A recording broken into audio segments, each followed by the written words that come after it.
280.000 tonnellate di rifiuti inquinati sequestrati a Paese e Noale dai carabinieri forestali. La montagna di materiale contaminato anche con cancerogeni veniva utilizzata nell'edilizia e nei sottofondi stradali. Centri d'accoglienza per migranti, l'annuncio del ministro dell'Interno Salvini: dopo Bagnoli tocca a Cona, l'ex base sarà chiusa definitivamente entro Natale. I corpi semicarbonizzati di un uomo e di una donna trovati dai pompieri in una casa in legno abbandonata, andata in fiamme a Mestre, indaga la polizia. La casetta era utilizzata spesso da barboni e drogati. L'inchiesta della Procura di Gorizia sulla cupola degli appalti, 10 le imprese venete indagate, il legale del gruppo trevigiano Grigolina attacca le modalità dell'indagine. Marocchino 26enne arrestato dai carabinieri di Belluno, accusato di essere l'autore di una rapina ad un'anziana di Limana. La donna derubata della collana era poi stata rinchiusa in cantina. Venerdì nero per la sanità veneta, domani lo sciopero dei medici ospedalieri, garantite le emergenze ma si prevedono disagi nei reparti. Zaia, lavorino i medici senza specializzazione. Giornata storica per la costruzione del nuovo ospedale di Padova, con il rogito di cessione dei terreni che di fatto dà il via alla realizzazione della nuova struttura.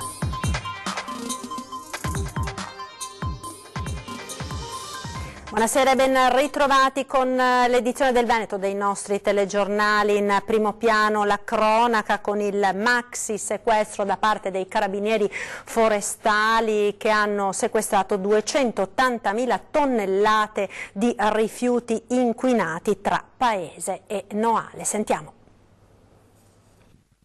Rifiuti inquinati e contaminati utilizzati come materiale per l'edilizia e sottofondi stradali senza gli opportuni trattamenti. È una vera e propria montagna di materiale quella sequestrata dai carabinieri forestali di Venezia su delega della Procura lagunare, materiale stoccato nella cava Campagnole di Paese e in un'area in via Mestrina a Noale. Sigillia 280.000 tonnellate di rifiuti, l'equivalente di 10.000 trasporti effettuati con auto articolati, provenienti da tutto il Veneto ma anche da regioni limitrofe, accumulati nelle due aree senza essere sottoposti alle operazioni di trattamento per bonificarli ed eliminare gli inquinanti. In particolare l'azienda che gestisce i siti ed opera da anni nel settore del recupero dei rifiuti miscelava il materiale contaminato, principalmente da metalli pesanti come rame, nickel, piombo, selenio, con altri rifiuti al fine di diluire gli inquinanti in essi presenti. A completamento della miscela contaminata veniva aggiunta calce, cemento ed altri leganti, così da creare un materiale poi utilizzato in edilizia per la realizzazione di sottofondi stradali. Un'operazione altamente dannosa per l'ambiente in quanto il materiale rilasciava poi nel terreno le sostanze contaminate. In alcuni casi è stata anche riscontrata la presenza di cancerogeni come le fibre di amianto. Le indagini, coordinate dalla Direzione Distrettuale Antimafia della Procura di Venezia, in collaborazione con i Carabinieri Forestali e l'ARPAV, hanno evidenziato una diffusa situazione di gestione illecita dei rifiuti. Una notizia inquietante, commenta il sindaco di Paese Francesco Pietrobon. Attendiamo gli sviluppi dell'inchiesta, dopodiché faremo tutto ciò che è di nostra competenza per tutelare la salute del territorio e dei cittadini, anche perché, continua il sindaco, su quell'area avevamo già trovato dei frammenti di amianto e proprio in seguito a quel ritrovamento il Comune ha emanato un'ordinanza di sgombero totale del materiale. Migranti, sarà chiusa a giorni l'ex base militare di Conetta che al momento ospita 286 profughi, l'annuncio in una nota del Ministero dell'Interno. Il centro di accoglienza per richiedenti asilo di Conetta sarà chiuso entro un mese. Lo annuncia il ministro dell'Interno Matteo Salvini dopo il progressivo svuotamento in corso già da mesi. Il 1° gennaio di quest'anno i migranti ospitati nell'ex base militare erano 744, oggi sono 286, il 62% in meno. L'avevamo promesso e lo stiamo facendo, dichiara il leader leghista. Abbiamo fatto crollare il numero di sbarchi, tagliato le spese per l'accoglienza, smantellato i grossi centri come Bagnoli e Oracona. Dalle parole ai fatti. Soddisfatto il sindaco Alberto Panfilio, nelle scorse settimane piuttosto critico verso il governo giallo-verde. Viene usato finalmente un verbo differente. Il comunicato stampa precedente ci parlava di un progressivo svuotamento ma non di chiusura e questo di fatto ci preoccupava. Se l'annuncio poi sarà seguito da un fatto in cui la parola chiusura è effettivamente quella, ne sono assolutamente felice. Ciò che chiedevamo inascoltati da tempo immemore è divenuto realtà, commenta il presidente veneto Luca Zaia, grazie al ministro per il grande lavoro fatto e per la promessa mantenuta. Cona e Bagnoli finalmente sono chiuse, dalle parole ai fatti non è solo uno slogan, ma diventa realtà. Ancora cronaca, 2 cadaveri semicarbonizzati sono stati ritrovati questa mattina a Mestre durante le operazioni di spegnimento di un incendio in un casolare abbandonato vicino al cimitero di Mestre in quartiere San Paolo. Si tratta di un uomo e di una donna, entrambi senza fissa dimora.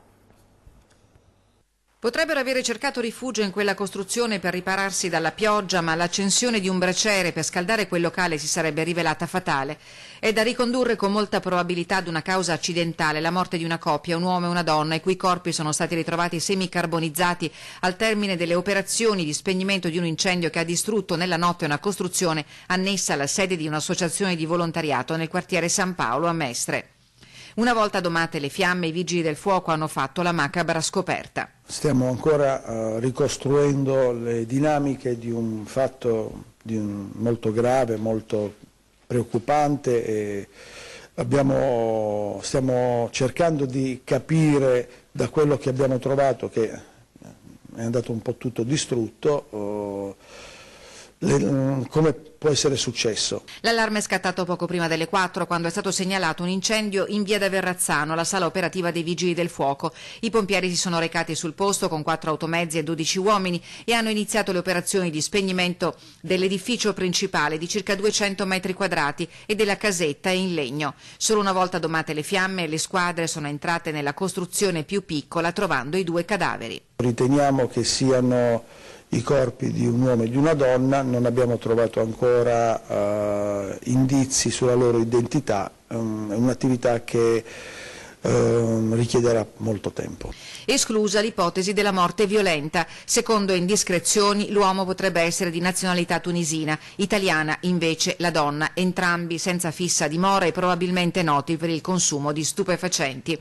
La polizia scientifica al lavoro sin dalle prime ore per i rilievi sulle salme che sono state portate via soltanto in tarda mattinata. Secondo quanto riferito dalla parrocchia, la casetta era una vecchia sede degli scout, ma era stata dismessa diversi anni fa. Il rogo ha fatto crollare completamente la copertura della sede dell'associazione di volontariato. L'inchiesta sulle gare d'appalto truccate che coinvolge 10 aziende venete, 4 della marca trevigiana, tra cui il gruppo Grigolin di Ponte della Priula. Il legale della società attacca le modalità di indagine. Sembra molto avere analogie con la pesca a strascico, nel senso che si butta la rete e si vede poi che cosa resta dentro. A parlare è Bruno Malattia, avvocato del gruppo Grigolin di Ponte della Priula, una delle 4 imprese trevigiane finite sotto indagine da parte della Procura di Gorizia nell'ambito della maxi inchiesta sugli appalti truccati, che coinvolge anche Air3, la società di gestione dell'aeroporto Canova, che si ritiene tuttavia parte lesa, non certo responsabile di illeciti. Aziende, una decina in Veneto tra la Marca e il Padovano, accusate di spartirsi i lavori sotto la lente a livello nazionale 150 gare, sospette irregolarità nella realizzazione di decine di opere pubbliche. Un'indagine di questo tipo, con tanto clamore mediatico, conferenze stampa, giornali, televisioni che si interessano e nomi che rimbalzano sulla stampa, creano un'opinione pubblica che tende a giudicare colpevoli anche quelli che a distanza di tempo poi risulteranno non colpevoli. I Grigolin, sottoposti a perquisizioni in uffici e abitazioni, si sono detti sorpresi e amareggiati. Con l'avvocato pordenonese incontrato in giornata stabiliranno ora la linea da seguire. Analizzeremo le situazioni, cercheremo di vedere le carte che ha in mano la Procura, con ogni probabilità presenteremo una richiesta di esame per questo e poi valuteremo cosa fare. La sanità, perché domani sarà un venerdì nero nelle strutture sanitarie e gli ospedali del Veneto per lo sciopero dei medici ospedalieri. C'è già chi lo definisce un venerdì nero per la sanità veneta. Domani lo sciopero dei medici negli ospedali potrebbe mettere a dura prova gli utenti. A indire la mobilitazione è il sindacato ANAO Assomed, a cui aderiscono tutte le sigle sindacali dei medici, dei veterinari e dei dirigenti sanitari. Astensione di 24 ore con il blocco delle sale operatorie e l'annullamento in tutta la regione di centinaia di interventi. Nella Marca la direzione dell'ULSS 2 sta predisponendo le necessarie contromisure. Ci stiamo organizzando come ormai è prassi, consuetudine, c'è un protocollo. Nel momento in cui i colleghi fanno sciopero, e lo sciopero chiaramente è un diritto sindacale, noi garantiamo comunque le urgenze, garantiamo comunque la gestione degli ospedali, la gestione del territorio, nei limiti ovviamente della carenza di medici legata al fatto che buona parte di questi, essendo il sindacato ANAO, mi pare di aver capito che è il promotore di questa iniziativa, quindi mancheranno anche dei medici, forse in modo consistente. Garantita la cura delle emergenze, sottolinea il direttore generale. Nel pronto soccorso noi comunque garantiamo la quotidianità, quindi il rapporto di medici che troviamo tutti gli altri giorni. Parlo dei reparti, parlo di unità operative dove effettivamente ci sarà ovviamente, causa lo sciopero, una riduzione di persone, di medici che faranno servizio. Causa della protesta dei medici ospedalieri, gli organici in sofferenza, ma la colpa, spiega Benazzi, non è né delle aziende sanitarie né della regione. Noi abbiamo tutte le autorizzazioni ad assumere medici alla grande, purtroppo non li troviamo perché le scuole di specialità ne specializzano pochi, per cui noi facciamo i concorsi, i quali vanno deserti. Adesso abbiamo in piedi 7 concorsi, contiamo di assumere 45 medici complessivamente e mi auguro che quelli che hanno chiesto di partecipare al concorso poi si presentino realmente al concorso e accettino le sedi che a loro verranno proposte. E sulla questione in vista del venerdì nero per lo sciopero dei medici ospedalieri è intervenuto anche il presidente della regione del Veneto, Zaia. Capisco e sostengo la partita dei medici perché abbiamo davanti uno scenario apocalittico, dice Zaia. Io dico che servirebbe una legge straordinaria per far lavorare i medici senza specializzazione e alleggerire le procedure. Invito anche ad operare sul fronte dell'età pensionabile perché conosco tanti medici, continua il presidente del Veneto, che a 65 anni sono ancora in grado di dare un ottimo contributo. Siamo in emergenza e quindi adottiamo soluzioni di emergenza. Questo quindi il commento di Zaia a margine della posa oggi della prima pietra virtuale, diciamo così, del nuovo ospedale di Padova, con il rogito di cessione dei terreni che di fatto dà il via alla realizzazione della nuova struttura ospedaliera. Sentiamo.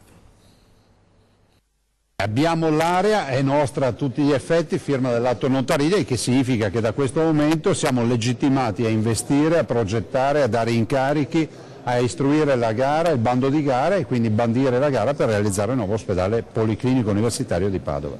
Una giornata storica, una giornata di festa, per usare le parole del presidente Zaia, che non ha nascosto la sua emozione per una firma, quella del rogito notarile che sancisce il passaggio dei terreni di Padova Est dal comune all'azienda ospedaliera, che dà il via libera alla realizzazione del nuovo ospedale di Padova. Rispondiamo con i fatti, ha aggiunto Zaia, a chi solo un anno e mezzo fa ci diceva che non ci saremmo mai riusciti. Una rapidità che si vuole conservare anche per la costruzione della nuova struttura. Utilizzeremo la visione della gestione commissariale, bisogna tirare, far veloci, come abbiamo fatto con questo atto notarile che era complicatissimo ma l'abbiamo realizzato entro i tempi che avevamo prestabilito.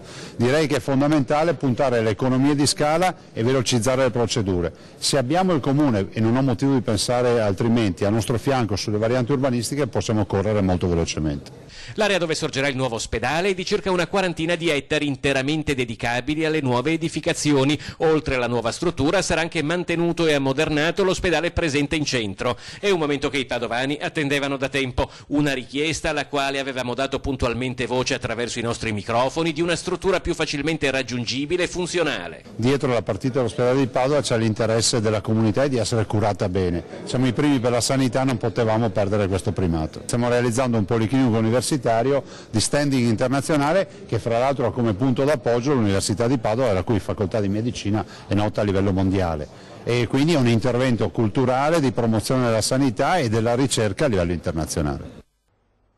Un passo decisivo dunque quello del passaggio delle aree per il nuovo ospedale di Padova. Sentiamo i commenti a caldo.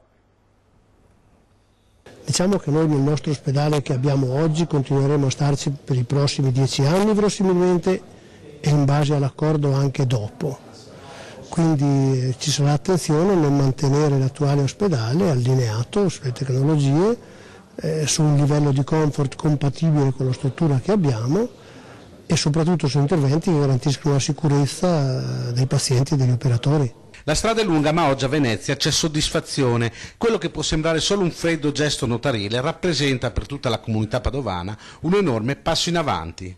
Anche il rettore, Rosario Rizzuto, ha voluto esprimere il suo compiacimento per una partita che sembrava lontana dal chiudersi. Ogni passo avanti che ci avvicina a una futura prima pietra è essenziale, ha detto Rizzuto. Da oggi possiamo realmente dire che si apre la fase operativa per la realizzazione del nuovo ospedale di Padova. Il Comune ha finalmente ceduto le aree, ma non si sfila da un'operazione importantissima per la città. Si sfila e il Comune continua a essere parte attiva, come ho detto prima. Noi, questa è la prima parte, la prima puntata.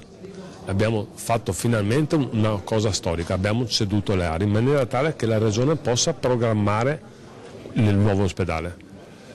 Noi abbiamo terminato il nostro compito, ma saremo sempre attenti e collaborativi affinché la Regione daremo il massimo del nostro apporto in termini di contributo.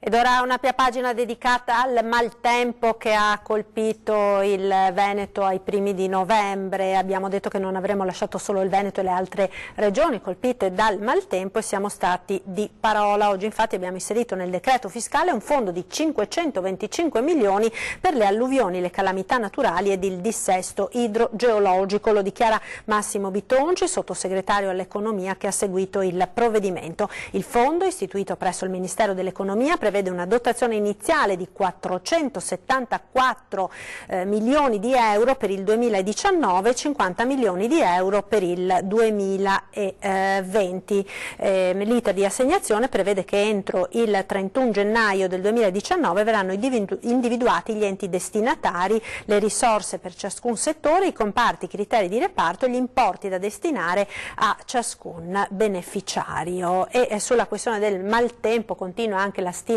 dei danni da parte delle amministrazioni comunali. 6 milioni di euro è solo la prima stima per quanto riguarda il solo comune di Belluno, l'ha dichiarato il sindaco Jacopo Massaro. Quindi secondo una ricognizione che è stata spedita dal comune di Belluno alla regione del Veneto per l'attivazione del fondo di solidarietà europea, il danno al comune di Belluno ammonta a 6 milioni. Scade infatti oggi il termine per l'invio a Venezia dei dati raccolti da parte di tutti gli enti pubblici. Per quanto riguarda il comune di Belluno, il conto si divide in 4 milioni di euro per il patrimonio pubblico e 1,6 milioni di euro per le proprietà private. Ma attenzione, dichiara il sindaco Massaro, questa è solo una prima stima sommaria per chiedere intanto l'avvio del fondo di solidarietà. E purtroppo il maltempo dopo la tregua di questi giorni continua a destare preoccupazione soprattutto in montagna, perché permane il rischio di frane. In particolare sulla frana della Busa del Cristo in comune di Perarolo di Cadore è localmente mantenuto lo stato di allerta rossa. Lo segnala l'avviso di criticità idrogeologica ed idraulica che è stato diramato oggi dal centro funzionale della protezione civile del Veneto, valevole fino alle 14 di sabato 24 novembre, e più in generale permane la possibilità di innesco di fenomeni franosi e di colate rapide, con particolare riferimento ai bacini idrografici dell'Alto Piave, del Piave Pedemontano, ma anche per le frane del Tessina in comune di Chies dal Pago, della Busa del Cristo in comune di Perarolo di Cadore, che si sono appunto riattivate dopo le abbondanti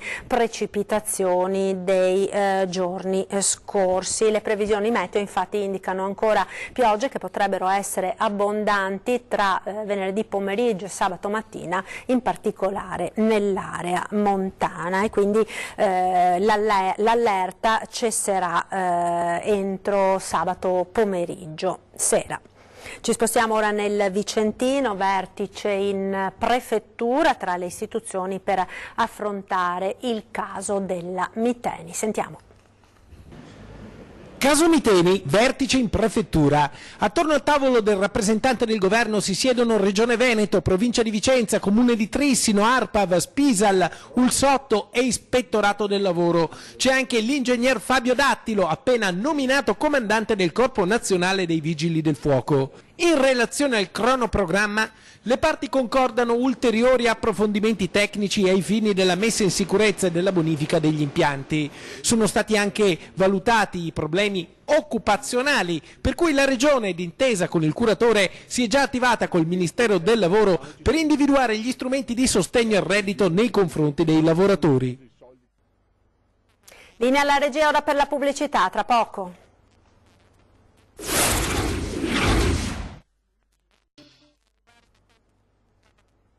Ed eccoci nuovamente in diretta con l'edizione del Veneto dei nostri notiziari. Proseguiamo con la cronaca perché i carabinieri della compagnia di Belluno hanno fermato un marocchino di 26 anni senza fissa dimora sospettato di essere l'autore della rapina messa a segno ai danni di un'anziana di Limana lo scorso 17 di novembre. La donna si era vista privare di una collana per poi essere chiusa in cantina. Sulle tracce del presunto responsabile i carabinieri della compagnia di Feltre che hanno fornito alla magistratura elementi sufficienti per emettere la misura restrittiva. Ed andiamo ora nel Padovano, in particolare all'Imena, con una iniziativa davvero singolare del comune per prevenire gli assalti in villa. Sentiamo di cosa si tratta.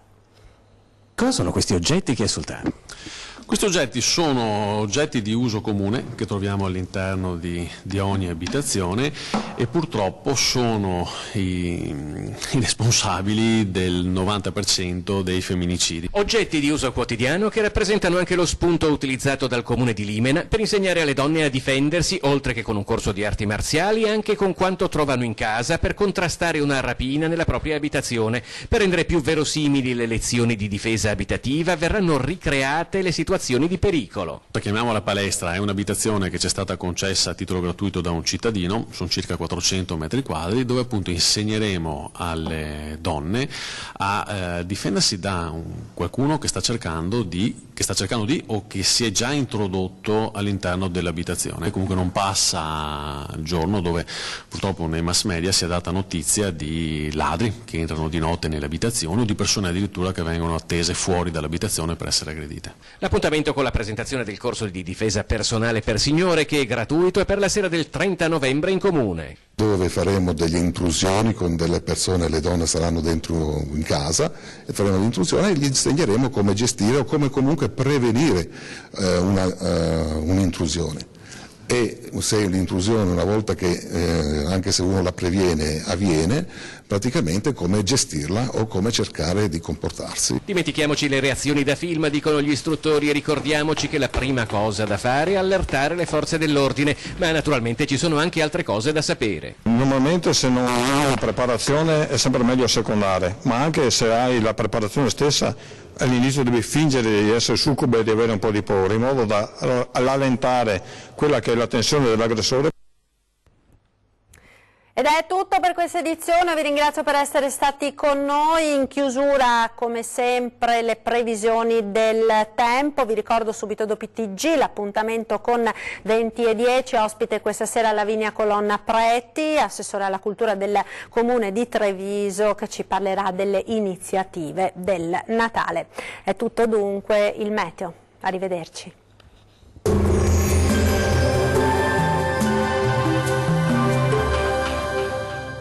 Ben ritrovati al meteo. Giornata nuvolosa, ma vediamo la situazione nel dettaglio.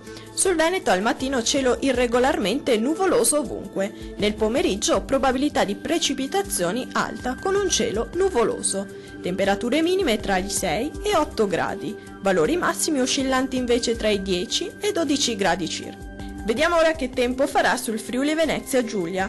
Nuvolosità variabile. Dal pomeriggio il cielo tenderà a coprirsi ovunque e in serata inizieranno deboli piogge sparse che si faranno poi più estese e consistenti nella notte verso sabato. temperature minime fra gli 8 e i 10 gradi, valori massimi oscillanti tra gli 11 e i 14 gradi. Vediamo infine la situazione meteorologica nel Trentino Alto Adige. Inizialmente è soleggiato, ma nel corso della giornata aumento della nuvolosità su tutti i settori. Nella notte con sabato inizierà a piovere. Temperature minime tra i 6 e i 7 gradi, valori massimi oscillanti tra i 10 e 11 gradi circa. Dal Meteo di Antena 3 per ora è tutto, arrivederci al prossimo aggiornamento.